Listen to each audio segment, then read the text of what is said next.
Time and tense में present continuous के बारे में बताएंगे। तो हम जितने भी क्वेश्चन को बताते हैं वह कंपटीशन से रिलेटेड होता है, और कंपटीशन में वैसे सवाल को पूछता है जिससे आप ज़्यादा से ज़्यादा उलझिए और ज़्यादा से ज़्यादा गलती कीजिए। तो किसी भी चैप्टर पर बढ़िया से कमांड होने से हम ज़्यादा से ज़्यादा क्वेश्चन को सही और ज़्यादा से ज़्यादा क्वेश्चन कम समय में बनाने से एक्यूरेसी लेवल काफ़ी हाई होता है, जिससे ज़्यादा से ज़्यादा नंबर आने का चांस होता है, जिससे सफलता आसानी से मिलती है। तो यह प्रयास होना चाहिए कि एक्यूरेसी लेवल जो हो वह हाई हो।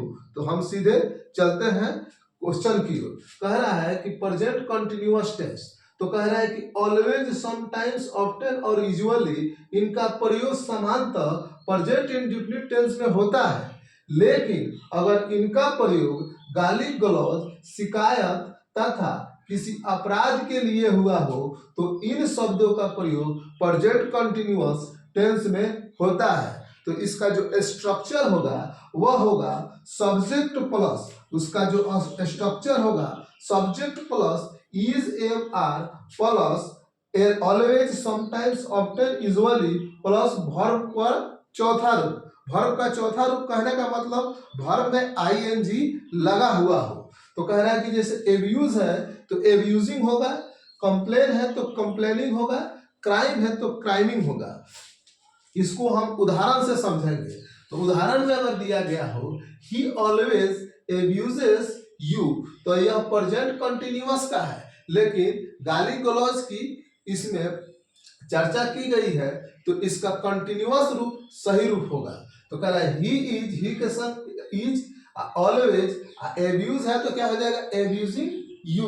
तो कह रहा है कि वो हमेशा तुम्हारे बारे में गाली देता है, तो कंटिन्यूअस रूप होगा, यह सही रूप हुआ। सेकंड में आएंगे she sometimes complains against you, तो यहाँ पे सी के साथ क्या हो जाएगा इज, और समटाइम्स लगा है तो समटाइम्स, तो ऐसे वर्ड को हम पहचानेंगे, ऐसा ही वर्ड क्या लगा देगा सेंटेंस में दे देगा, उसी में कॉमन रिडल के रूप में फंसा देता है।